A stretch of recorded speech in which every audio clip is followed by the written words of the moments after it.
Euh, alors, merci à tout le monde d'être présent pour ce quatrième webinaire euh, euh, qui va être aujourd'hui animé par Adrien Mallier. Je laisse Fabien, qui est actuellement en stage chez nous dans le cadre de son master, c'est ça, hein, auprès de nous dans le pôle plaidoyer. Je te laisse faire son introduction et l'introduction aussi pour les personnes qui ne connaissent pas encore l'initiative de recherche. Présenter. Oui, ça marche. Bonjour à tous. Alors du coup, Adrien Mallier est docteur en sociologie de l'EHESS et maître de conférence à l'Université de Strasbourg au sein du laboratoire SAGE. Ses recherches portent sur les politiques environnementales mises en œuvre dans les quartiers populaires en France comme en Argentine, à partir d'enquêtes ethnographiques. Sa thèse soutenue en 2022 sous la direction de Didier Fassin analyse des actions publiques et militantes visant à diffuser les pratiques écologiques au sein des classes populaires urbaines. Il y interroge les inégalités sociales dans la transition écologique et déconstruit le discours dominant qui tend à opposer écologie et classe populaire. Ces travaux articulent des enjeux environnementaux aux rapports sociaux, notamment les dynamiques de classe, de race et de genre. Il a notamment coécrit avec Jean-Baptiste Combi un article publié en 2021 dans Société contemporaine sur les classes populaires et l'enjeu écologique. Ces recherches offrent des clés de lecture précieuses pour penser l'articulation entre la réponse à l'urgence sociale portée par l'Agence du droit en nature et les soucis croissants de limiter l'impact environnemental de son action sans compromettre sa mission associative. Ce webinaire s'inscrit dans le cadre de l'initiative de recherche sobriété matérielle et justice sociale menée en partenariat avec Valérie Guillard de l'Université Paris-Dauphine. Cette démarche pluridisciplinaire vise à produire des connaissances et des outils opérationnels autour de la consommation sobre et de l'inclusion des personnes en situation de précarité matérielle dans les processus de transition écologique. La thématique abordée aujourd'hui est les classes populaires urbaines face à l'impératif de verdissement du quotidien. La rencontre se déroulera en 2 temps, une présentation d'1 heure et suivie d'un échange de 30 minutes. Merci Fabien, c'était très complet. Si tu veux rajouter quelque chose, Adrien, n'hésite pas. Et Valérie, si tu veux rajouter aussi un petit mot. Je veux juste saluer tout le monde. C'était parfait. Donc, j'ai hâte d'écouter donc cette présentation. Donc on te laisse la parole, Adrien. Micro coupé. Ah, micro coupé. Là, c'est bon. Voilà. Vous me confirmez que vous voyez bien mon PowerPoint là? Oui, oui, on voit. Ouais. Très bien. Il y a un petit bruit. Attendez, je vais juste aller fermer la fenêtre. Je suis désolé.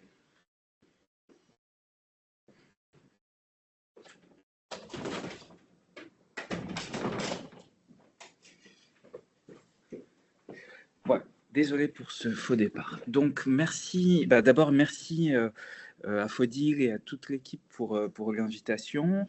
Et donc, bon, j'ai préparé une présentation. Je n'étais pas tout à fait certain du public, si c'était plutôt associatif ou universitaire. J'avais l'impression que c'était un peu les deux. Donc, j'ai préparé une présentation un peu à mi-chemin.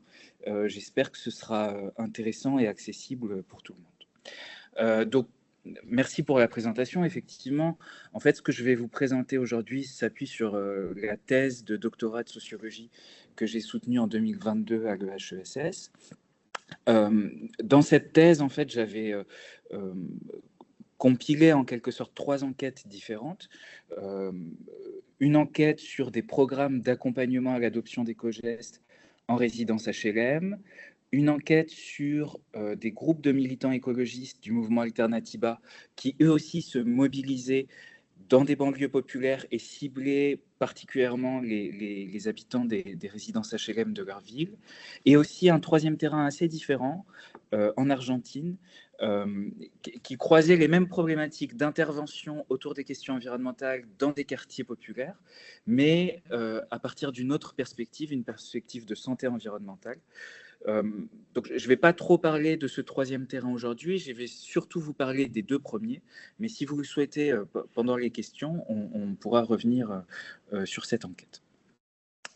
Donc, l'idée un petit peu de la présentation, c'est de rebalayer plusieurs résultats de ma thèse, qui ont donné lieu à des publications d'articles. Voilà, essayez de vous faire un petit peu un panorama de quelques résultats, en espérant qu'ils puissent vous intéresser et que ça puisse nourrir la discussion après.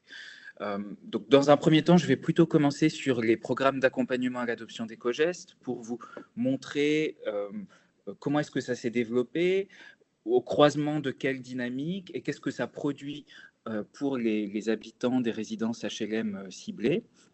Dans un deuxième temps, je vais plus m'intéresser aux motivations de ces programmes et en fait, plus largement, au discours qui circulent, y compris dans les groupes de militants écologistes d'Alternativa, donc au discours qui circule sur la conscience environnementale des classes populaires et plus précisément leur supposé manque de conscience environnementale. Et dans un troisième temps, je prendrai un cas un petit peu plus précis, qui est le cas de l'accumulation de déchets dans les résidences HLM et qui me permettra de tirer d'autres fils de problématisation et de montrer un petit peu les conséquences des deux premières parties que je vous aurai déjà présentées. Donc, dans un premier temps, voilà cette idée d'effort environnemental inégal à travers la diffusion de programmes de responsabilisation aux éco-gestes dans les résidences HLM. Alors, premièrement, pour commencer, ce qu'on peut dire, c'est qu'au cours des années 2010 et encore au début des années 2020, il y a eu une diffusion et une diversification et une multiplication des formes de responsabilisation environnementale ciblées sur les quartiers populaires urbains et plus précisément sur les cités d'habitat social. On a eu d'abord, en fait, ça ne naît pas tout à fait dans les années 2010, ça existait déjà dans les années 2000, mais dans les années 2010, on peut voir d'une part une diversification des thématiques abordées. Alors, initialement, ces programmes de responsabilisation, donc qui cherchent à produire un changement de comportement chez les habitants des résidences HLM, initialement, ces programmes intervenaient surtout sur les questions d'énergie et d'eau, notamment à travers la thématique de la précarité énergétique, on pourra revenir dessus, mais initialement, ils cherchaient surtout à faire changer des comportements consommateurs d'eau ou d'énergie. Et donc, bon, voilà, à travers la diffusion de conseils sur la façon de cuisiner, de se laver, d'habiter son logement de manière à consommer moins d'eau et moins d'énergie. Mais au cours des années 2010, on a une diversification des thématiques. Les programmes se mettent aussi à aborder la thématique de la mobilité, la thématique de la qualité de l'air intérieur, la thématique de la gestion des déchets, et donc une diversification de ces thématiques. Avec cette diversification des thématiques, on a aussi une diversification des dispositifs d'intervention, puisque le principal dispositif d'intervention pour diffuser ces conseils, ces injonctions au changement de comportement, le principal dispositif, c'est plutôt des porte-à-porte, c'est-à-dire des personnes chargées de démarcher les locataires jusqu'au pas de la porte de leur logement, souvent accompagnées de kits éco-gestes, donc de boîtes avec, par exemple, des ampoules basse consommation, des mousseurs, des sabliers de douche, mais aussi de toute une série de questions destinées à faire le bilan des pratiques du ménage. Mais au-delà de ce porte-à-porte, au cours des années 2010, on a aussi de nouveaux modes d'intervention avec des ateliers collectifs en pied d'immeuble, des ateliers de lecture de factures dans les centres sociaux, des disco-soupes, des gratiférias, des événements qui amènent des formes de marché gratuits, de recyclerie au pied des immeubles. On a du théâtre-forum, on a des appartements témoins. On a une diversification de ces modes d'intervention. On a aussi une extension des financeurs, puisque initialement, on a plutôt des financeurs institutionnels, notamment des mairies et des bailleurs sociaux, ou bien des intercommunalités, mais de plus en plus, et notamment à la fin des années 2010, au début des années 2020, on voit aussi la montée en puissance des fondations, notamment des fondations d'entreprises, qui financent aussi ces interventions. Et également le recours de plus en plus fréquent à des instruments de la politique de la ville, notamment dans les quartiers politiques de la ville, et notamment tout ce qui est abattement de TFPB, donc, notamment pour les bailleurs sociaux, en fait, des réductions de taxes foncières qui permettent de financer ces interventions labellisées interventions sur le cadre de vie. On a aussi une pluralité d'acteurs, puisque initialement, on a plutôt des associations, notamment des associations de médiation qui font ce travail, mais on a aussi l'émergence de nouveaux acteurs, notamment des services civiques assez importants, et l'émergence d'acteurs spécialisés, où en fait, on a des associations d'intervention sociale ou de médiation qui vont se spécialiser dans la responsabilisation environnementale en résidence HLM, notamment en réaction au fait qu'il y a des financements en fait, pour ces interventions. Et donc, finalement, toute cette diversification, cette pluralité d'interventions converge vers la production d'une forme de responsabilisation environnementale particulière dans les résidences HLM. C'est-à-dire que la responsabilisation environnementale, en fait, l'incitation à changer de comportement pour l'environnement, elle n'est pas restreinte au quartier HLM. Elle concerne l'ensemble de la société, notamment à travers des politiques de communication, des politiques d'incitation fiscale. Bon, ça fait plus de 20 ans maintenant qu'elle est bien installée dans le paysage. Mais dans les quartiers HLM, elle va prendre une forme spécifique et différente de celle qu'elle prend vis-à-vis du reste de la population, dans la mesure où, d'une part, vous le voyez, elle est ciblée sur un public particulier, mais aussi elle est mise en œuvre par des interactions de face à face, c'est-à-dire qu'on va à la rencontre des gens, et même à la rencontre des gens sur le pas de leur porte, bien souvent. Elle est orientée sur des sujets précis, notamment la question de l'eau et de l'énergie qui reste très importante dans l'intervention en résidence HLM. Et elle a une visée explicitement éducative, c'est-à-dire que les intervenants, aussi bien que les personnes qui pilotent ces interventions, assument le fait que, à travers cette responsabilisation, il s'agit d'amener les gens à penser à l'environnement, à penser à la planète. D'une certaine façon, de les éduquer à la sensibilité environnementale. Et donc, vous voyez que, en fait, ce type d'intervention, finalement, va avoir un poids symbolique, moral, beaucoup plus fort que des dispositifs fiscaux ou des campagnes de communication qui restent à distance, qui ne ciblent pas spécifiquement un public et qui ne cherchent pas tellement à l'éduquer, qui cherchent à faire changer le comportement, mais pas tellement à l'éduquer.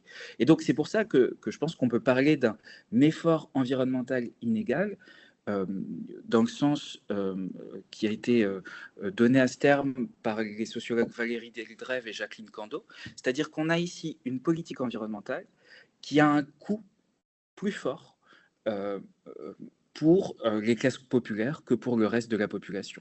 Elle est plus intrusive et plus chargée symboliquement et moralement que le reste de la responsabilisation environnementale. Alors, ça s'inscrit en fait dans... On peut réinscrire ce développement de la responsabilisation environnementale ciblée en résidence HLM dans deux dynamiques, en fait. Première dynamique, c'est la dynamique de la politique de la ville, ce que la sociologue Sylvie Tissot a appelé la réforme urbaine, par laquelle, en gros, depuis la fin des années 80, le début des années 90, de plus en plus, l'intervention sociale adopte un mode d'intervention spatialisé. C'est-à-dire que, c'est ce que montre Sylvie Tissot, le développement de la politique de la ville, en fait, constitue une réforme de l'État social par laquelle on va cibler certains quartiers et on va chercher à gérer les problèmes sociaux par l'intervention territorialisée, avec l'idée que ce qui pose problème, notamment dans les quartiers populaires, les cités HLM de banlieue, ce serait la concentration de difficultés sociales, de pauvreté, et qu'il va falloir agir sur cette concentration pour gérer les problèmes sociaux. Et donc, bon, Sylvie Tissot montre très clairement comment est-ce que de nouveaux modes d'action se développent, de nouvelles compétences aussi, un nouveau personnel finalement administratif doté de compétences propres finalement se spécialise pour produire du lien social, refonder le lien social, mettre en œuvre une politique de participation qui vise d'une certaine façon à changer la façon dont les personnes habitent les quartiers qui sont ciblés. Donc ça, c'est d'un côté la réforme urbaine. De l'autre côté, on a ce dont je vous parlais un tout petit peu avant, une réforme écologique des modes de vie qui s'est imposée médiatiquement et politiquement depuis les années 2000 comme une façon dominante de penser et prendre en charge le problème environnemental et plus particulièrement le problème climatique. Donc ça, c'est notamment le sociologue Jean-Baptiste Combi qui a travaillé là-dessus. Il montre que dans les années 2000, voilà, le climat devient un problème de premier plan dans les médias et dans les politiques publiques, mais que l'installation de ce problème se fait à travers un prisme individualisant qui appelle chacun et chacune à changer de comportement, à changer de mode de vie pour prendre soin du climat. Et donc ça, comme je vous le disais, ça concerne l'ensemble de la société, avec, là encore, en fait, l'émergence de nouvelles compétences à l'intérieur de l'administration, de nouveaux modes d'action pour produire du changement de comportement, pour produire l'adoption de consommation responsable, consommation durable. Donc ça, il y a notamment Sophie Dubuisson-Kellier qui a beaucoup travaillé sur notamment la façon dont le Grenelle de l'environnement a installé de nouveaux modes d'intervention autour de cette réforme des modes de vie. Et donc vous voyez finalement, à travers la responsabilisation environnementale ciblée sur les résidences HLM, on est au croisement de ces deux dynamiques, une dynamique environnementale, une dynamique urbaine, et finalement, les programmes sur lesquels j'ai enquêté croisent les compétences qui ont émergé de ces deux réformes. Une compétence dans, alors notamment ce qu'on appelle souvent l'aller vers, le fait d'aller démarcher les personnes, notamment les plus précaires, qui habitent dans les quartiers ciblés par la politique de la ville, mais aussi des compétences communicationnelles pour chercher à produire un changement de comportement. Et donc, finalement, cette responsabilisation, elle est au croisement de ces deux dynamiques. Néanmoins, c'est une responsabilisation qui est paradoxale. Notamment parce que les économistes ont montré très clairement que l'empreinte carbone des ménages était positivement corrélée, c'est-à-dire qu'elle augmente à mesure que le revenu augmente. Plus on est riche, plus notre empreinte carbone est importante, pour des raisons assez évidentes, d'une part, parce que plus on a de pouvoir d'achat, plus on consomme, mais aussi, et c'est ce que montrent notamment les travaux de Diana Ivanova et Richard Wood, aussi parce que les ménages fortunés vont investir, vont donc consommer davantage, mais vont aussi se déplacer à la fois plus loin et plus fréquemment que les ménages plus pauvres, plus modestes, et en recourant à des modes de transport eux aussi plus polluants. Donc là, alors, le petit graphique que je vous ai mis, en fait, c'est la répartition des empreintes carbone des ménages par décile de revenus pour les 27 pays de l'Union européenne. Et donc, en bleu, alors, bon, je ne sais pas si vous le voyez très bien, mais en bleu, ici, on a la France. Et donc, vous voyez que l'empreinte carbone du décile... Oui, Adrien, oui. on voit seulement la première page. Ah, Tu es resté sur la première page. Ça a pas, non, ça n'a pas défilé. Alors nous, on pensait que c'était l'introduction de tout à l'heure. Ah non. Là, je suis déjà à 3e ou 4e. D'accord. Voilà, oui. Et là, vous voyez quoi? Toujours la Oui, première ça c'est bon. Là, c'est bon? Là, c'est le graphique. Voilà. C'est la page 6. Voilà, ok, très bien. Donc bon, il y avait d'autres pages avant. Je pourrais vous transmettre le PowerPoint si vous le souhaitez, mais voilà, j'en suis à cette page-là. Et donc, bon, vous voyez, en bleu, en fait, c'est les déciles pour la France. Et donc, le décile le plus riche, donc les 10% de ménages les plus riches en France se trouvent ici. Donc, ils ont une empreinte carbone d'environ 20 tonnes de CO2 par an, alors que le décile le plus faible, donc les 10% les plus modestes en France, se trouve, si je ne me trompe pas, ici. Donc, ils ont une empreinte carbone en dessous de 5 tonnes de CO2 environ. Et donc, finalement, bon, c'est paradoxal. On se retrouve à responsabiliser de la manière la plus intrusive et avec la plus forte charge symbolique et morale, le groupe social dont l'empreinte carbone est a priori la plus faible. Et donc, voilà, vous voyez, là, on a un paradoxe sociologique qui est intéressant. Et donc, ça m'amène à ma deuxième partie, dans laquelle je vais essayer de décrire un petit peu les causes de ce ciblage sur les classes populaires. Alors, souvent, systématiquement, en fait, dans les programmes sur lesquels j'ai enquêté, la responsabilisation aux éco-gestes était présentée comme ayant une double motivation, une motivation environnementale d'un côté, mais aussi une motivation sociale, à travers l'idée que, finalement, en diffusant des pratiques économes en eau et en énergie chez les locataires, on allait pouvoir lutter contre la précarité énergétique. Donc la précarité énergétique, c'est une thématique d'intervention sociale qui s'est développée à peu près dans la même période, aussi autour des années 2000 en France, qui vient plutôt d'Angleterre, enfin du Royaume-Uni, et qui correspond à une situation dans laquelle les revenus sont insuffisants pour répondre à ses besoins en énergie. Et donc, ça donne lieu à des formes de privation vis-à-vis de l'énergie ou à des formes de désaffiliation sociale, des problèmes en fait où finalement les gens n'arrivent plus à payer leurs factures et rentrent dans des situations de très grande précarité, voire d'exclusion. Et donc, l'idée ici, c'est que finalement, en accompagnant des locataires, des classes populaires urbaines modestes vers l'adoption de pratiques plus économes, on va leur permettre de réduire leurs factures d'eau et d'énergie et donc de pouvoir répondre à leurs besoins malgré des revenus contraints.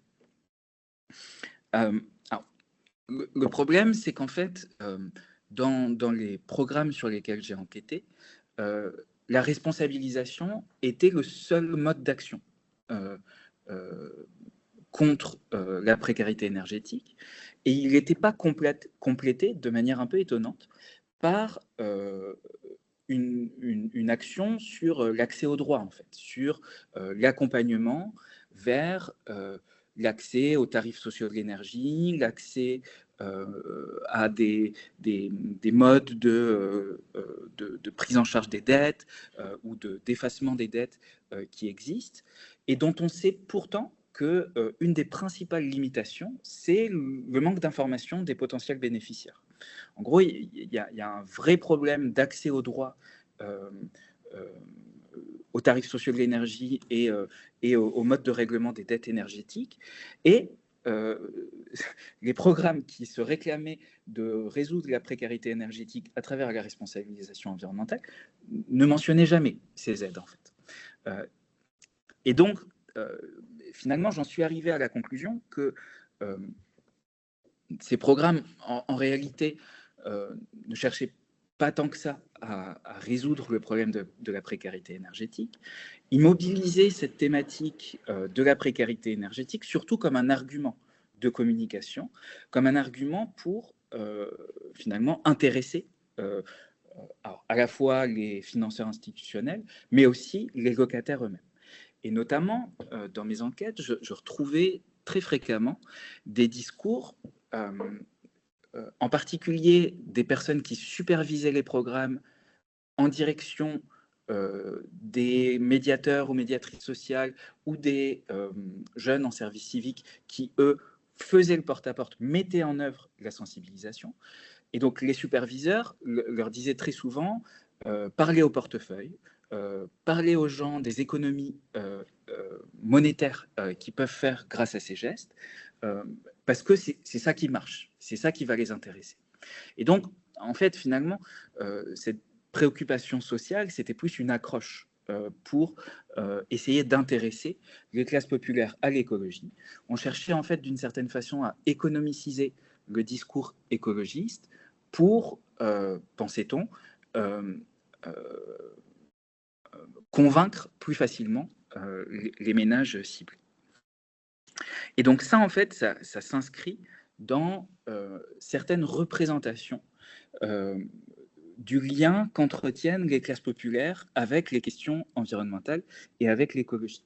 Donc ça, ces représentations, c'est ce que j'essaye de montrer dans ma thèse, c'est ce que montrent mes enquêtes, elles ne sont pas propres aux personnes qui pilotent la responsabilisation environnementale en résidence HLM. Elles sont assez diffusées dans la société, et notamment dans des groupes écologistes, donc les groupes Alternatiba sur lesquels j'ai enquêté, qui eux aussi interviennent dans des banlieues populaires pour essayer de sensibiliser les habitants des résidences HLM. En gros, il y a un espèce de sens commun selon lequel les classes populaires ne seraient pas préoccupées par l'environnement. Alors, manquerait de conscience environnementale. C'est dit souvent de manière euphémisée à travers l'idée que dans les classes populaires, on serait plus éloigné des discours environnementaux. Mais en fait, ce qui est vraiment au cœur, c'est l'idée que dans les classes populaires, on ne se préoccupe pas d'environnement. Et donc, j'ai essayé un petit peu de cartographier les justifications qui étaient mobilisées, notamment par les militants écologistes, pour soutenir cette idée. Au fond, sur quelle théorie de sens commun est-ce qu'ils s'appuient pour soutenir que les classes populaires ne se préoccupent pas assez de l'environnement? Alors, une première théorie de sens commun, c'est ce qu'on peut appeler le culturalisme, c'est-à-dire, en fait, le fait d'imputer une culture à un groupe et de lui imputer une culture qui est assez fixe, qui n'évolue pas dans le temps et qui serait commune à l'ensemble du groupe. Donc, ça a été assez critiqué par beaucoup de travaux de sciences sociales, cette idée que un groupe serait marqué par certains traits culturels qui seraient communs à tous ses membres et qui seraient fixes. Et donc, ici, souvent, j'entendais des personnes dire « oui, c'est pas dans la culture des habitants de quartiers populaires de se préoccuper de l'environnement, ça fait pas partie de leurs préoccupations, c'est pas leur culture. » Et alors, c'est assez implicite, mais on peut comprendre que dans cette imputation d'une culture différente aux classes populaires urbaines, il y a non seulement une question de classe qui se joue, mais sans doute aussi une question de race. Et notamment, en fait, cette culture différente, elle est en fait imputée à des membres des classes populaires, certes, mais aussi des descendants de l'immigration postcoloniale, des personnes perçues comme racisées, qui, du coup, n'auraient pas cette même culture de se préoccuper d'environnement. Deuxième grande théorie qui est souvent mobilisée pour expliquer pourquoi dans les classes populaires on ne se préoccupe pas d'environnement, c'est parfois explicitement la théorie de la pyramide des besoins de Maslow, donc qui est une théorie psychologique du milieu du XXe siècle, selon laquelle, en fait, il y aurait différents niveaux de besoins qui n'auraient pas tous la même urgence ni la même hiérarchie. Donc, je vous ai mis la petite pyramide ici. L'idée de Maslow, c'est qu'il faudrait d'abord répondre à ces besoins primaires, ces besoins les plus urgents. Donc, vous voyez au bas de la pyramide les besoins physiologiques, avant de se préoccuper des besoins de l'étage supérieur. Donc, l'idée, c'est que voilà, tant qu'on n'a pas un toit et à manger, on ne se préoccupe pas encore de sa sécurité. Et tant qu'on n'est pas en sécurité, on ne se préoccupe pas de ses besoins d'appartenance, etc. Et donc, la théorie implicite, c'est que l'environnement, ce serait un besoin supérieur dans cette pyramide, et que les classes populaires qui auraient des besoins non résolus, plus urgents, n'auraient pas la disponibilité cognitive ou temporelle pour se préoccuper d'environnement. Donc plein de discours sur le fait que les gens ont d'autres problèmes, tout ça. Et enfin, une dernière théorie qui était souvent mobilisée notamment par les militants écologistes, c'était une sorte de renversement de la théorie ostentatoire, de la théorie de la consommation ostentatoire, de Thorstein Veblen, qui est un socio-économiste du début du XXe siècle, la théorie de la consommation ostentatoire, c'est notamment l'idée que les classes supérieures adoptent certains comportements de consommation dans l'unique but de manifester leur statut social supérieur. Et donc, ils démontrent leur position sociale dominante à travers la consommation de certains biens. Et là, dans les discours que je recueillais, il y avait un renversement à travers l'idée que dans les classes populaires, finalement, on aurait une position dévalorisée dans la société, on aurait une image de soi et une perception par les autres qui serait dévalorisée, et donc qu'il y aurait une tendance à surconsommer, et notamment à consommer des grandes marques, des biens de luxe, pour essayer de se revaloriser socialement. Et donc, l'idée que finalement, dans les classes populaires, on serait plus préoccupé par le fait de consommer pour pouvoir revaloriser son statut, plutôt que par l'environnement. Donc, j'espère que vous avez bien compris que ces trois théories, ce que j'ai appelé des théories de sens commun, je ne les reprends pas à mon compte. Ce n'est pas moi qui cherche à expliquer que les classes populaires ne se préoccupent pas d'environnement. Ici, je cherche à décrire les représentations qui circulent socialement pour justifier cette idée que les classes populaires ne se préoccuperaient pas d'environnement. Au contraire, mon travail consiste plutôt à battre en brèche ces trois théories. La théorie de Veblen, d'une part, en montrant ce que je vous ai montré un petit peu plus haut, que l'empreinte carbone des classes populaires en fait est plus faible, donc qu'en fait ils surconsomment pas par rapport aux autres groupes sociaux, et la pyramide des besoins de Maslow et le culturalisme à travers ce que je vais vous présenter tout de suite. Alors, donc, vous mentionniez en introduction l'article qu'on a coécrit avec Jean-Baptiste Comby. Donc, effectivement, avec mon collègue Jean-Baptiste Comby, on a essayé de décrire le rapport des classes populaires aux questions environnementales en dépassant cette idée d'un manque de conscience environnementale. Alors, ce que j'ai observé dans mes enquêtes, c'est d'une part que les programmes de responsabilisation écologique, donc l'accompagnement à l'adoption d'éco-gestes, rencontraient peu de succès auprès des ménages démarchés. Il y a des taux d'accompagnement, des taux d'adhésion au programme qui sont faibles, parfois en deçà de 5% de la population. Et même les ménages qui acceptent de suivre un accompagnement sur plusieurs mois, en général, ne transforment pas radicalement leur pratique ni leur style de vie.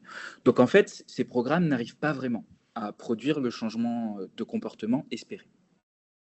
Néanmoins, ce que j'ai constaté dans mes enquêtes, c'était que ce faible succès était plutôt dû à un évitement de la part des locataires du discours responsabilisant.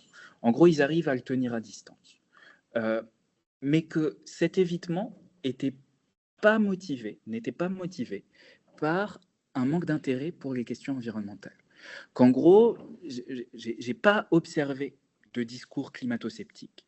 J'ai pas observé de personnes renvoyant les intervenants dans les cordes, en niant l'importance des questions environnementales. La raison pour laquelle les personnes tenaient à distance ce discours, elles étaient autres, je vais vous les présenter. Elles tenaient surtout, en fait, à une volonté de protéger leur autonomie domestique, en disant je fais ce que je veux chez moi, vous n'avez pas le bailleur ou la mairie n'a pas à me dire quoi faire chez moi, ou bien en remettant en cause la légitimité des institutions à prescrire des comportements, notamment parce que ces institutions, elles ne sont elles-mêmes pas exemplaires. Alors, j'en viens à ce rapport aux questions environnementales. Donc, en gros, dans mes enquêtes, ce que je constate, c'est non pas un désintérêt, un mépris ou une ignorance des questions environnementales, mais plutôt le fait que les questions environnementales sont appropriées d'une manière spécifique aux classes populaires, qui diffèrent des codes et des principes qui sont ceux diffusés par les programmes institutionnels et qui sont ceux qui prévalent dans les classes moyennes et supérieures. Et donc, avec Jean-Baptiste Comby, on a appelé ça le réalisme populaire. On s'appuie notamment sur les travaux d'un sociologue anglais qui s'appelle Richard Hogarth, qui avait étudié la classe ouvrière anglaise des années 50 et qui déjà parlait de réalisme pour décrire leur rapport aux questions politiques. Et il avait notamment cette phrase, il montrait que dans la classe ouvrière anglaise, il faut faire de son mieux, mais ne pas oublier le monde des réalités, celui du travail et des dettes. Et donc, ce qu'on essaye de montrer, c'est qu'en fait, il y a une forme de réalisme populaire par rapport aux questions environnementales, dans le sens où les questions environnementales sont reconnues globalement. Il n'y a pas beaucoup... Enfin, moi, je n'ai pas rencontré de gens climato-sceptiques. Leur importance même est reconnue. Mais il ne faut pas oublier le monde des réalités. Elles sont lues au prisme de toutes les contraintes dont est fait le quotidien et au prisme aussi de la position qui est occupée dans la société. Et donc, on a essayé de décrire certaines caractéristiques de ce réalisme. D'abord, le réalisme, en fait, il s'oppose à une forme d'idéalisme, c'est-à-dire que dans les classes populaires, il y a un certain rejet de tout ce qui peut paraître idéaliste.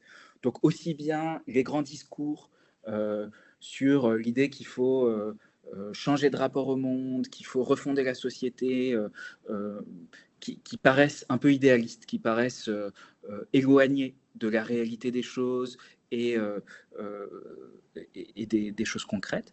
Et aussi, voilà, un désintérêt aussi, alors je vais y venir, mais pour les grands discours, mais aussi pour les petits gestes, qui paraissent un peu idéalistes. L'idée que si tout un chacun prend une douche plus courte, trie ses déchets et consomme bio, la planète dans son ensemble ira mieux. Cette idée-là, elle paraît idéaliste aussi à beaucoup de monde dans les classes populaires. Voilà, on ne croit pas beaucoup au pouvoir de ces petits gestes. À l'inverse, il y a un goût pour tout ce qui est concret et raisonnable, et notamment pour ce qui est raisonnable dans la consommation. C'est-à-dire que dans la consommation, tout ce qui paraît superflu, exagéré, est tenu à distance. Au contraire, les gens insistent beaucoup sur l'importance de faire attention, et c'est une fierté de faire attention. Et puis, voilà, un goût pour tout ce qui est concret, tout ce qui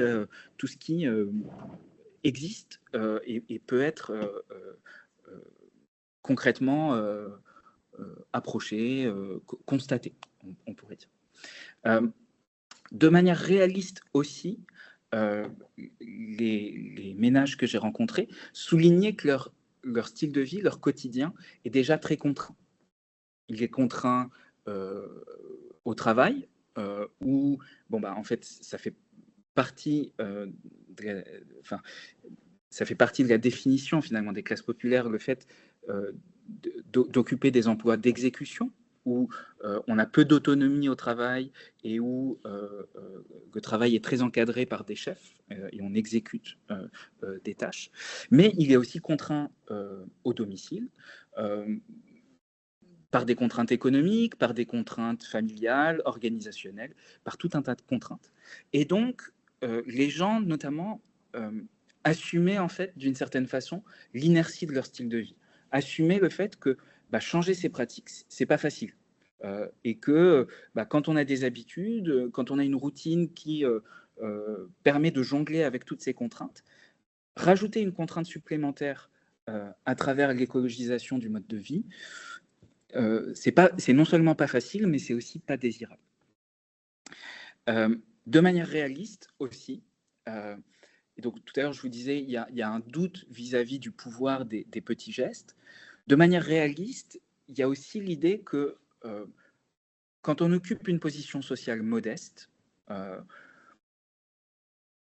les pouvoirs de l'action individuelle sont modestes aussi, et qu'en fait on a un pouvoir limité sur le cours des choses, sur le cours du monde. Notamment, un enquêté avait cette formule, disait « c'est pas la douche du petit monsieur qui va changer quelque chose ». Cette idée que on occupe une place modeste, le travail est faiblement rémunéré, l'école n'a souvent pas reconnu la valeur intellectuelle des personnes, on occupe une position modeste dans la hiérarchie professionnelle. Bon, en fait, ceux qui ont le pouvoir, c'est plutôt les gros. C'est plutôt... alors, les gros, ça désigne aussi bien les grands pays, notamment la Chine et les États-Unis qui reviennent beaucoup dans les discours, ou bien les grandes entreprises, et notamment les patrons. Et donc, il y a cette idée que en fait, ça se joue ailleurs, et que, du coup, ça paraît pas non plus très désirable en fait de faire tant d'efforts si en réalité ça se joue ailleurs. Et enfin, dernier point de ce réalisme, une attention aux pollutions proches, c'est-à-dire que les gens reconnaissent l'existence du changement climatique, ils ne sont pas climato-sceptiques, mais quand on leur parle d'environnement, ils vont beaucoup plus fréquemment faire référence à leur environnement de vie proche. Donc vous voyez, c'est encore cette idée de lire les questions environnementales au prisme de la réalité quotidienne, du monde des réalités. On va moins faire appel à des constructions abstraites ou lointaines comme le réchauffement climatique, la perte de biodiversité, l'effondrement, qui sont les discours dominants dans le champ médiatique et politique, et plutôt parler des déchets, de la pollution de l'air, de la pollution des cours d'eau, de toutes ces pollutions qui entourent. Alors, ce qu'on montre aussi dans l'article, c'est qu'en fait, ce réalisme, il varie entre différentes fractions de classe. Je vais avancer parce que je vois que le temps tourne, mais on pourra y revenir dans la discussion si vous le souhaitez. Et donc, pour finir, ce que j'aimerais faire, c'est prendre un cas de problème environnemental concret, celui de l'accumulation de déchets dans les résidences HLM où j'ai enquêté, pour réfléchir un petit peu aux conséquences de ce que je vous ai présenté jusqu'ici. Alors, ici, je m'appuie sur une littérature qui nous vient principalement des Amériques, d'Amérique du Nord et d'Amérique latine, qui est ce qu'on appelle la justice environnementale. Alors, la justice environnementale, en fait, c'est un courant à la fois académique et un mouvement social. En fait, c'est aussi bien un mouvement social qu'un courant académique qui s'est développé aux États-Unis à partir des années 1980 et qui, en fait, a montré que les groupes populaires et minorisés, aux États-Unis, principalement les Afro-Américains, donc les groupes populaires et minorisés, étaient davantage exposés aux nuisances environnementales que le reste de la population.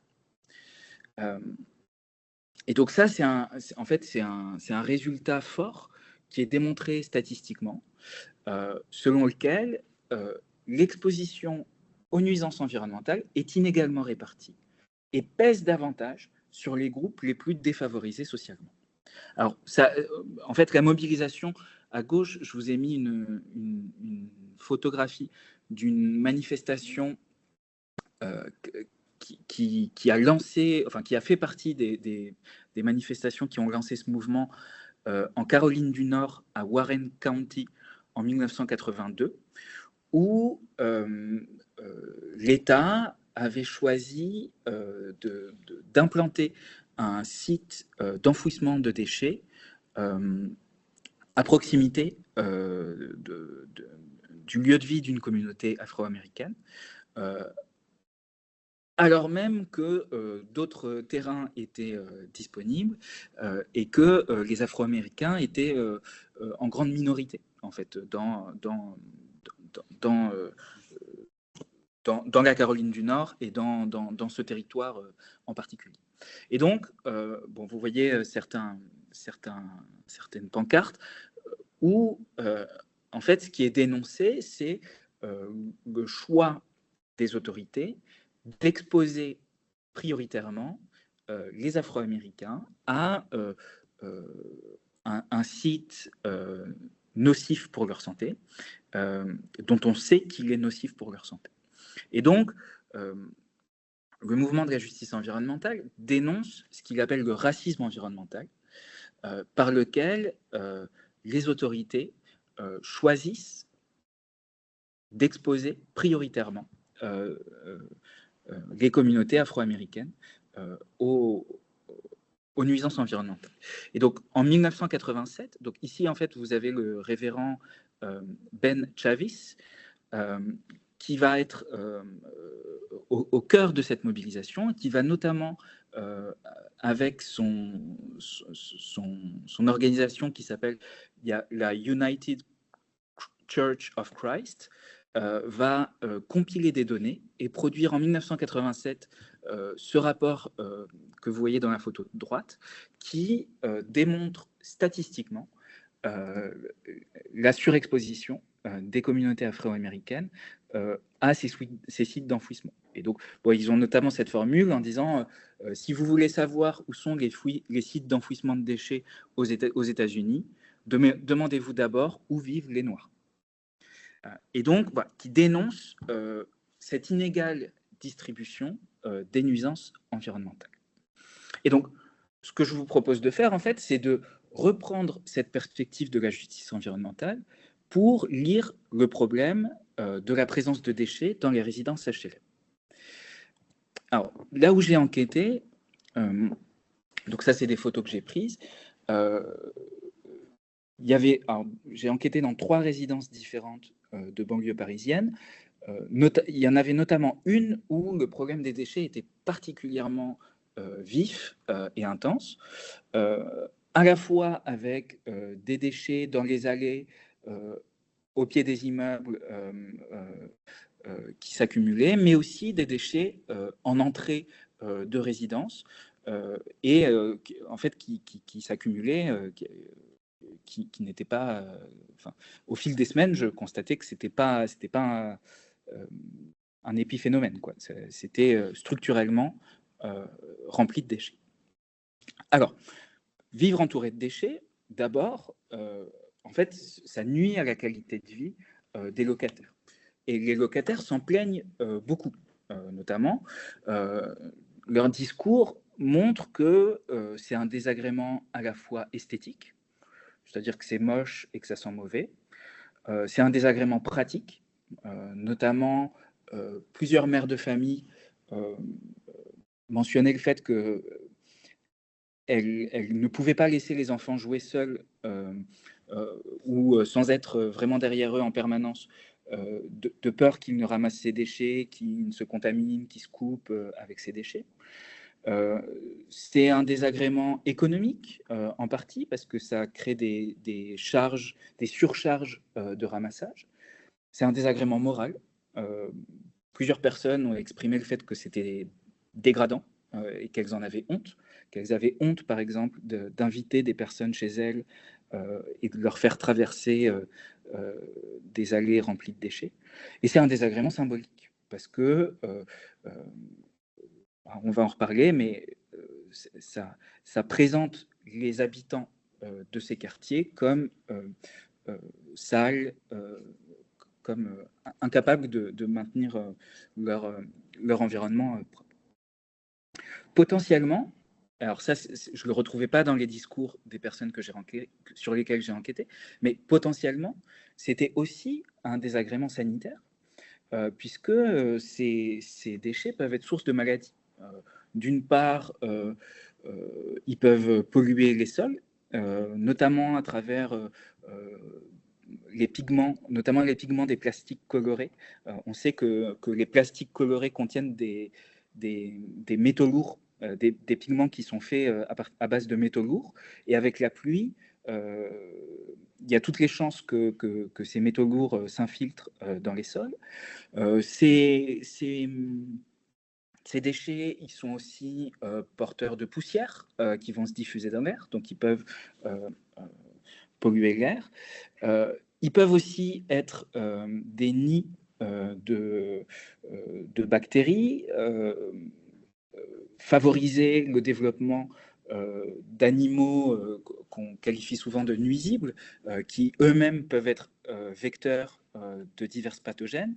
Donc bon, il y a toutes les chances que ce soit aussi un désagrément sanitaire, et donc que ce soit ce que Robert Nixon, un des auteurs de la justice environnementale états-unienne, a appelé une violence lente, c'est-à-dire quelque chose qui agit sur les corps, qui est nocif pour les corps, mais qui n'est souvent pas perçu comme tel et qui n'est pas mis en mots comme tel. Donc, ça nuit à la qualité de vie. Donc, on peut considérer que finalement, ces déchets qui s'accumulent, c'est une nuisance environnementale qui pèse plus fortement sur les habitants des résidences HLM. En outre, et ça c'est ce que montre mon enquête, cette accumulation de déchets, elle est le fruit d'une multiplicité de facteurs. C'est ce que la littérature sur les déchets appelle un problème pernicieux, c'est-à-dire un problème qui est difficilement gouvernable, car il est le produit d'une multiplicité de causes qui dépendent de multiples acteurs. Alors, premier point, notamment la question de la densité de la population et de la densité de la présence dans les lieux fait qu'une partie de ces déchets, a priori, se retrouvent dans les allées de manière inintentionnelle. Comme il y a une plus forte densité de population, il y a une plus forte probabilité que des déchets se retrouvent dans l'espace public. Et ça, il y a notamment des enquêtes au Royaume-Uni qui ont objectivé ce résultat. Par ailleurs, et ça, c'est aussi bien les responsables du bailleur social, de la mairie, que les locataires qui me le rapportaient, les résidences servaient souvent de mini-déchetterie pour des acteurs extérieurs à la résidence, notamment des entreprises du BTP qui viennent régulièrement déposer des pots de peinture, des gravats aux abords de la résidence, des habitants des quartiers pavillonnaires alentours qui eux aussi viennent y déposer des choses. Et donc vous voyez sur cette image, en fait, il y a toutes les chances que ce pneu et certains de ces objets, en fait, n'aient pas été déposés par les habitants eux-mêmes, mais l'aient été par des personnes extérieures au quartier. Troisième cause, et ça c'était aussi reconnu par les responsables du bailleur social comme de la mairie, une certaine inefficacité du nettoyage à la charge des institutions. Alors les locataires se plaignaient pour certaines des gardiens qui ne nettoyaient pas assez, voire pas du tout. Mais du côté des institutions, on reconnaissait aussi que, par exemple, certaines allées de la résidence, en fait, donnaient lieu à un désaccord entre la mairie et le bailleur. La mairie considérait que l'allée faisait partie du terrain privé du bailleur et donc qu'il lui revenait de la nettoyer, alors que le bailleur considérait que c'était de la rue et donc que c'était à la mairie d'assurer l'entretien des espaces publics, et donc personne ne nettoyait cette allée. Une autre chose qui était rapportée, c'était aussi que cette résidence, vous la voyez, elle est relativement neuve, elle a bénéficié de travaux de résidentialisation. Mais ces travaux de résidentialisation, en fait, se sont éternisés, ils ont duré plus de 7 ans, et que ces travaux avaient aussi généré du désordre, ce qui avait favorisé l'accumulation de déchets. Donc, vous voyez, déjà, on a une pluralité d'acteurs et une pluralité de raisons, mais la raison du problème qui est retenu en fait systématiquement dans les discours institutionnels et même dans les discours des locataires, c'est plutôt l'incivilité des locataires. Et donc, c'est l'idée que les locataires, en fait, géreraient mal leurs déchets et seraient donc les premiers responsables de cette situation. Et donc, notamment, en fait, ces deux photos que je vous ai présentées ici, elles donnent lieu à deux figures vraiment très récurrentes dans les discours institutionnels, mais aussi même en fait dans des rapports, dans tout un tas d'écrits autour du problème des déchets. La figure du jet d'ordures par les fenêtres, à droite, et la figure du dépôt sauvage des encombrants. Et donc, en fait, dans les discours, alors même que les gens étaient conscients de cette pluralité de causes, la cause qui était la plus fréquemment mentionnée, c'était celle des incivilités. Et donc, dans la lignée des programmes de responsabilisation écologique que je vous ai décrits initialement, on avait des programmes de responsabilisation contre le jet d'ordures par les fenêtres pour enseigner aux locataires à mieux gérer leurs déchets et à ne pas polluer leur milieu de vie. Et donc, pareil, des porte-à-porte, des ateliers, des événements de ramassage collectif des déchets, des visites de centres de tri pour essayer de produire cette conscience environnementale. Et donc, finalement, les déchets devenaient un support de stigmatisation, d'une certaine façon, des locataires et un support d'encadrement. Au fond, le fait que des déchets se retrouvent dans les allées des résidences justifiait le fait de responsabiliser les locataires et justifier leur dévalorisation symbolique. Donc, dans la résidence dont je vous ai montré les photographies, en fait, c'était aussi une résidence dont la réputation était très dégradée par le fait que du trafic de drogue y était solidement installé. Et donc, je vous ai mis un tout petit extrait d'entretien avec Florence, une chargée de développement social urbain au sein du bailleur social, qui m'explique qu'en fait, elle, contre le trafic de drogue, elle n'a pas trop, d'outils, à part ce qu'elle appelle la réappropriation des espaces extérieurs par les locataires, c'est-à-dire à part en fait des tentatives de responsabilisation pour lutter contre le jet d'ordures par les fenêtres, faire en sorte que les locataires s'approprient, donc ce sont ces mots, l'espace extérieur, et que ça, ce soit ce qu'elle appelle une résistance douce contre le trafic de drogue. Je vous ai mis un deuxième extrait d'entretien avec Alice, qui, elle, est une militante écologiste d'un groupe Alternativa, et qui, pour justifier que les classes populaires ne se préoccupent pas d'écologie, me dit, moi, je vois bien, quand je passe, c'est plein de déchets. Donc, c'est bien qu'il y a un problème. Jeter un truc dans une poubelle, basiquement, quoi. Et donc, vous voyez comment est-ce que, en fait, le déchet, ça va être le stigmate au sens sociologique du terme, donc au sens d'Erving Goffman, c'est-à-dire le stigmate, c'est finalement un signe visible qui indique aux autres une déviance. Et ici, le déchet, en fait, il signifie à l'extérieur le manque de conscience environnementale des locataires aux yeux de cette militante écologiste. Et alors, ce qui m'a davantage surpris, finalement, c'est que ces discours disqualifiants, ces discours qui insistent sur l'incivilité, ils étaient eux-mêmes repris par les locataires.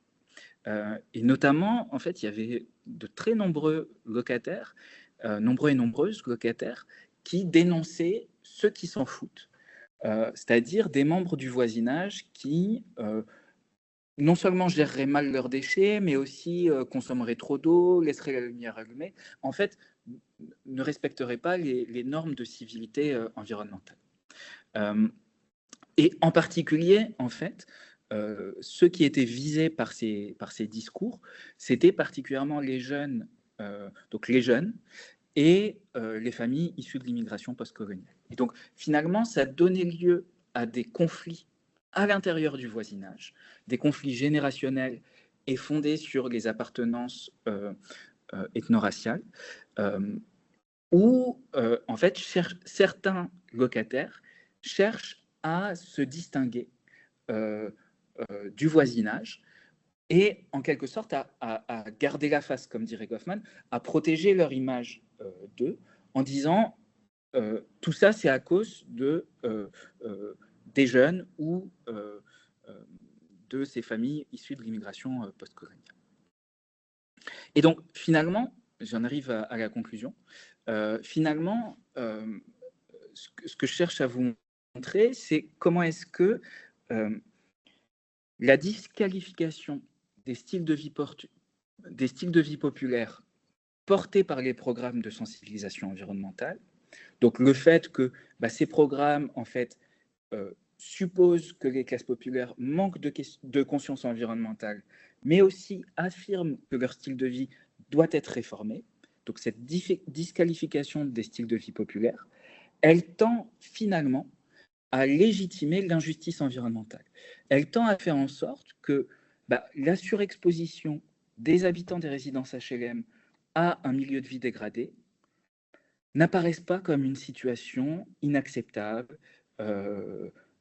qui met en cause la responsabilité des institutions. Finalement, au lieu d'apparaître victimes de cette situation, les locataires, les membres des classes populaires urbaines apparaissent d'abord comme responsables de la situation. Et donc ça légitime d'une certaine façon cette injustice, puisque, on ne perçoit pas tant que ça le fait que vivre dans ces résidences, ça implique tout un tas de désagréments, ça implique une qualité de vie réduite. Ce qui est perçu, c'est plutôt que les habitants de ces résidences sont sales et ne savent pas gérer leurs déchets. Et donc, finalement, ce que j'aimerais arriver à vous montrer, c'est que comment est-ce que les deux premières parties de ma présentation ont pour effet paradoxal de désensibiliser aux souffrances environnementales au sein des classes populaires. Le fait de percevoir les classes populaires comme manquant de conscience environnementale amène d'une certaine façon à légitimer, à justifier le fait que leur milieu de vie soit dégradé. Et ça, ce résultat, il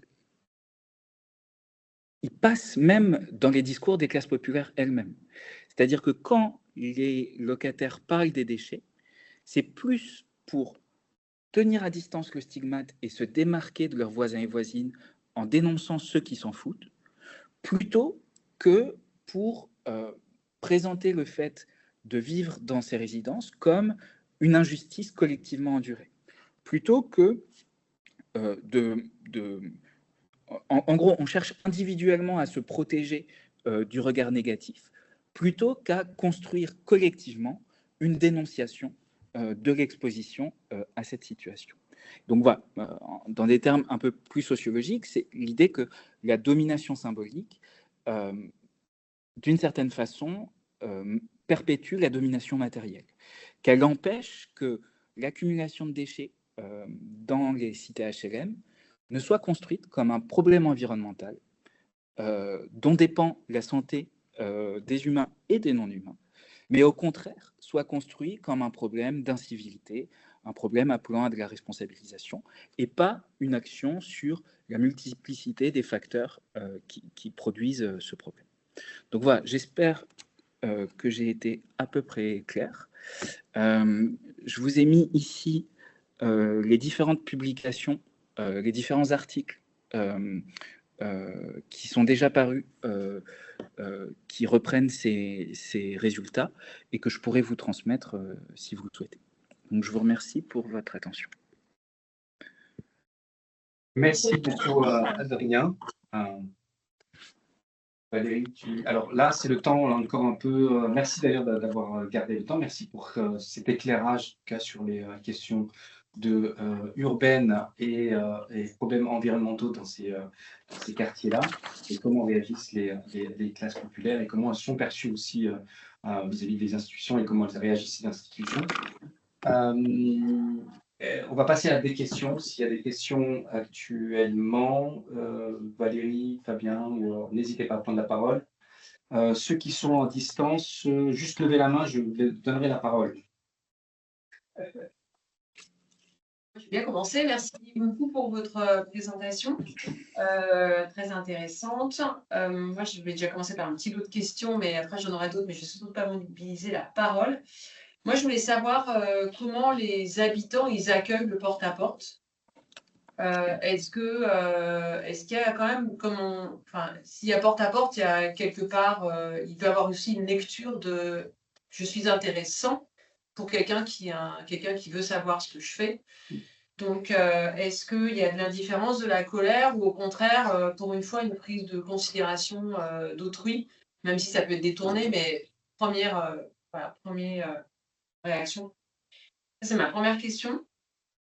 Ma deuxième question, c'est une question de curiosité. Enfin, vous n'avez pas tout pu développer, mais vous avez parlé d'un goût pour le concret. Moi, je voulais juste savoir comment ça se manifestait par les classes populaires. Voilà, parce qu'en fait, ADN a fait une étude avec le CREDOC en 2023-24. Et il y a eu, effectivement, ça fait écho par rapport à ce que vous dites, donc ce que vous avez dit. Donc, c'est pour ça que je vous pose cette question. Comment vous, dans votre enquête, ça s'est traduit pour ce goût pour le concret? Et puis peut-être une autre question. Vous avez étudié les classes populaires urbaines. Donc, il y a eu effectivement, et donc il y a de votre lecture de ce phénomène en disant qu'effectivement, ces responsabilisations de ces populations, même si sur ce sujet, j'ai un peu l'impression que c'est la responsabilité de toute la population française, mais là, peu importe, vous focalisez sur la classe populaire urbaine. Est-ce qu'on peut dire, enfin, c'est un peu facile ce que je vais dire, mais est-ce qu'on peut dire en miroir que quid des classes populaires rurales qui elles-mêmes n'ont pas ces dispositifs et qui peuvent vivre un sentiment complètement d'abandon? Donc du coup, je vais presque en dire qu'est-ce qu'il faut faire en fait. Enfin, peut-être pas adresser du tout le problème comme ça, mais voilà. Comment ça aurait été, voilà, comment en fait on peut adresser ces problématiques pour les classes populaires en ruralité en fait. Voilà. Donc c'était mes 3 premières petites questions, mais voilà, merci. C'est plus des questions de curiosité effectivement par rapport à la présentation. Je réponds tout de suite ou vous voulez prendre plus de questions? Est-ce qu'il y a d'autres questions? Tu peux répondre tout de suite. Moi, j'en ai d'autres après. Hein. Ok, d'accord. Merci beaucoup pour ces 3 questions toutes très intéressantes. Et effectivement, j'ai voulu apporter beaucoup de résultats. Du coup, je suis passé un petit peu vite. Alors, sur la réception des porte-à-porte. En fait, elle est variable. Évidemment, c'est pas la même chose pour tout le monde. Effectivement, chez certaines personnes, il y a un petit peu un détournement du porte-à-porte, un petit peu dans le sens que vous suggérez, notamment en fait chez des personnes âgées, chez des personnes retraitées, en particulier des femmes veuves, qui en fait saisissent l'occasion du porte-à-porte comme une occasion de sociabilité en fait, et qui invitent par exemple les jeunes en service civique ou les médiateurs et médiatrices, à prendre le café, à discuter, et qui en fait cherchent surtout à discuter de plein de choses, sauf de leurs pratiques quotidiennes, et qui en fait d'une certaine façon saisissent l'opportunité comme une opportunité de sociabilité. Sur un de mes terrains, il y avait aussi en fait donc un service civique avec en gros c'était 8 jeunes en service civique qui ont passé 9 mois dans la résidence, et tous les mercredis ils organisaient une activité pour les enfants. Et donc, en fait, c'était aussi pour certains parents une opportunité d'avoir en fait une activité de garderie quoi pour leurs enfants. Et donc eux aussi, il y avait une sorte de don contre don quoi. Il y avait une sorte d'ouverture un petit peu plus grande au porte-à-porte, parce que ils envoyaient leurs enfants le mercredi et ça leur servait par ailleurs. Mais eux non plus, en fait, n'ont pas changé de pratique très fortement, et eux non plus n'étaient pas particulièrement intéressés par la dimension responsabilisatrice en fait du programme. Ensuite, plus généralement, sur l'ensemble des personnes, ce que je vous disais, c'était plus sur le mode de l'évitement que de la confrontation. C'est-à-dire, c'était davantage sur le mode de j'ai pas le temps ou ça ne m'intéresse pas, plutôt qu'une mise en cause directe et frontale. Et alors, en fait, paradoxalement, en fait, les réactions les plus vives, elles venaient à rebrousse-poil de la stratégie d'accroche économique des discours. C'est-à-dire, là où les personnes étaient les plus virulentes, finalement, c'était quand on leur disait que les éco-gestes allaient leur permettre de faire des économies. Parce qu'elles disaient, mais nous, on fait déjà beaucoup d'économies. Et en fait, il y avait sans doute quelque chose d'assez désobligeant et déstabilisant de se sentir considéré comme incompétent chez soi. Et en fait, dans ce déjà, on fait déjà beaucoup. Non seulement il reconnaissait la norme d'être économe, mais en plus, il manifestait, je pense, le fait que avoir le bailleur social ou la mairie venir jusqu'au domicile, dire comment faire, en fait, ça menaçait l'idée qu'ils faisaient déjà bien, en fait. Et donc, comme ils adhéraient déjà à la norme, en réalité, c'était indésirable que les institutions viennent renforcer cette norme.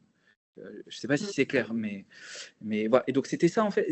C'est vraiment sur ces points-là qu'il y avait les réactions les plus vives, parfois. Le reste du temps, c'était plutôt voilà, de l'évitement. Et notamment voilà, ce que j'ai appelé la défense de l'autonomie domestique. En gros, le fait d'être maître chez soi, le fait que ce n'est pas aux institutions de dire quoi faire chez soi. Et ça, en fait, il y a d'autres travaux de sociologie qui montrent que le domicile, pour les classes populaires, c'est un espace de relative autonomie, où la domination sociale est subie moins intensément qu'en dehors du domicile. Et donc, on peut comprendre à ce prisme-là le fait que ça génère du désintérêt et un peu de l'évitement, quoi, un sentiment de protection. Si je passe au goût pour le concret, donc le goût pour le concret, en fait, c'est notamment tout ce qui a trait à faire soi-même, à récupérer, à tout un tas de techniques d'achat aussi, quoi.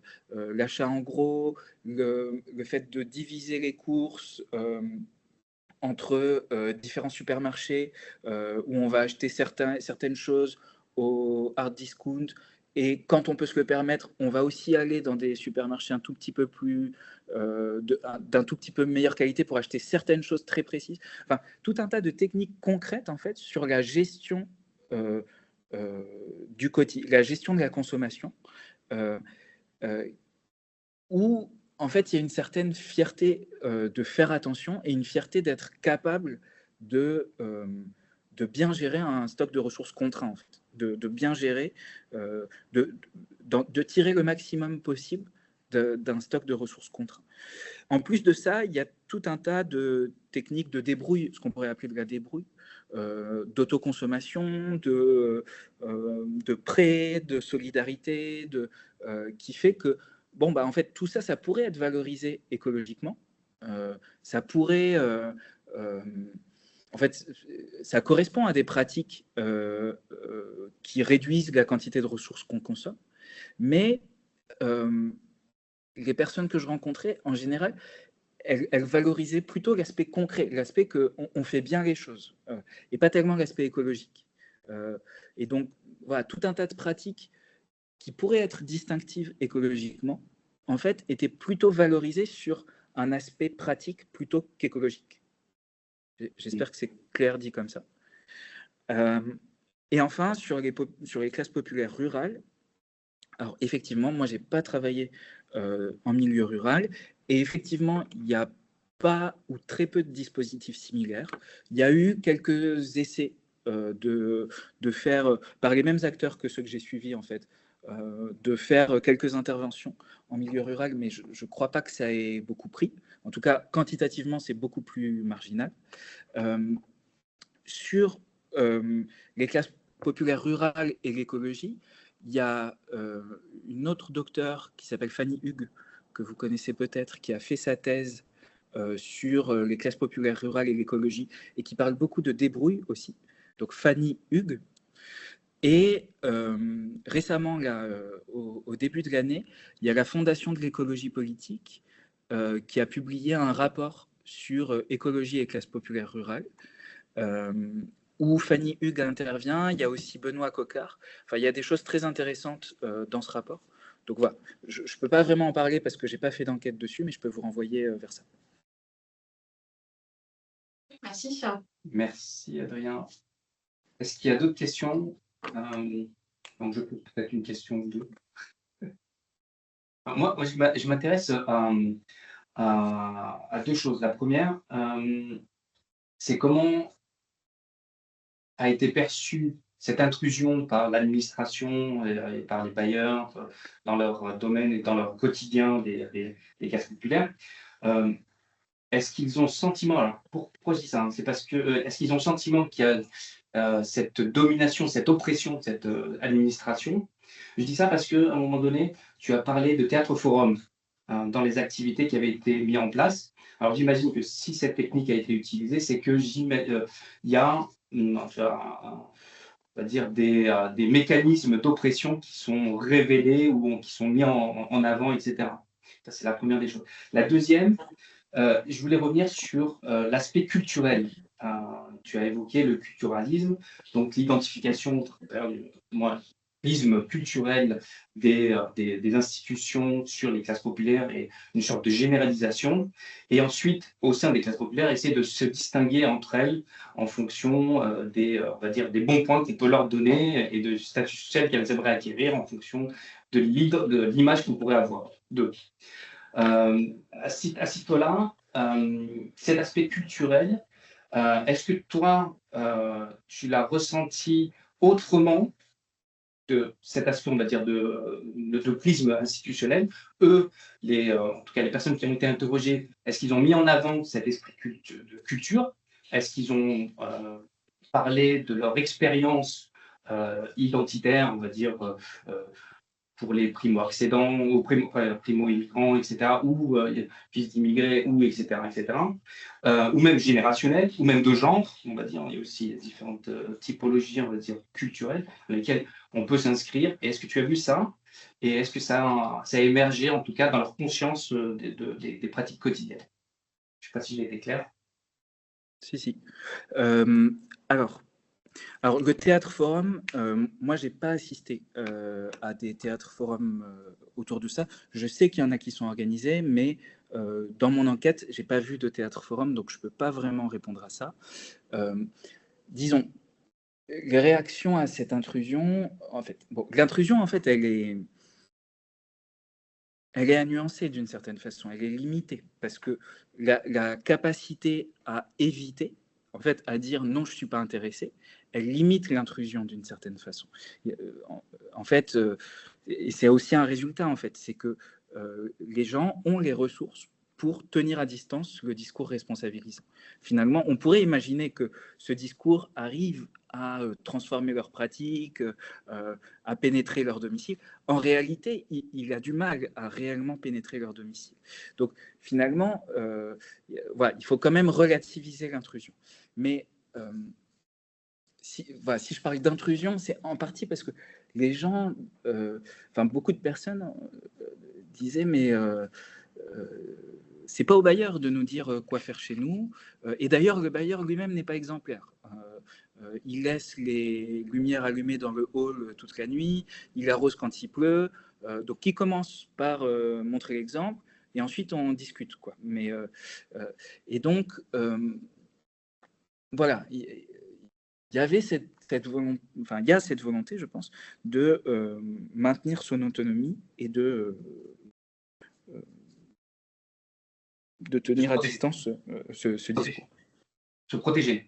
Voilà, se protéger. Quand tu dis l'évitement, c'est vraiment se protéger. Voilà. Mais en revanche, on trouve des...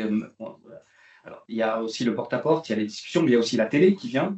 Aussi, les discours viennent de différentes sources. Ça peut être l'école aussi, ça peut être... Donc, quand bien même on essaye de protéger, il y a quand même une pression, on va dire, qui peut s'exercer. Oui, non, ça c'est certain. C'est certain. Mais voilà, je trouve ça quand même intéressant de constater qu'il y a aussi une capacité à résister à ce discours normalisant, qui diffuse des normes en tout cas. Voilà. Une capacité à résister à ces normes. Pas totale, bien sûr, mais qui existe. Sur l'aspect culturel, alors c'est une très bonne question. Alors notamment, un trait culturel qui est revenu plusieurs fois dans mes enquêtes, ce sont les personnes musulmanes qui ont mentionné l'existence d'un principe islamique qui proscrit le gâchis, qui fait qu'on ne doit pas jeter ce qui peut servir et que la nourriture, on ne doit pas la gâcher. Et donc, il y a plusieurs personnes qui ont dit, mais voilà, nous, dans notre religion, de toute façon, on ne doit pas gâcher, donc on fait très attention, et donc on fait déjà très attention. Et ça, c'est intéressant parce que, en fait, ce même argument, il peut être retourné contre les familles musulmanes, notamment parce que, du point de vue des institutions, les familles musulmanes, par exemple, qui jettent le pain rassis, qui donnent le pain rassis aux pigeons, en fait, ce sont des familles qui font du jet d'ordures par les fenêtres et qui donc sont suspectées de ne pas jeter que du pain rassis, mais aussi des couches, des pots de yaourt et tout ça.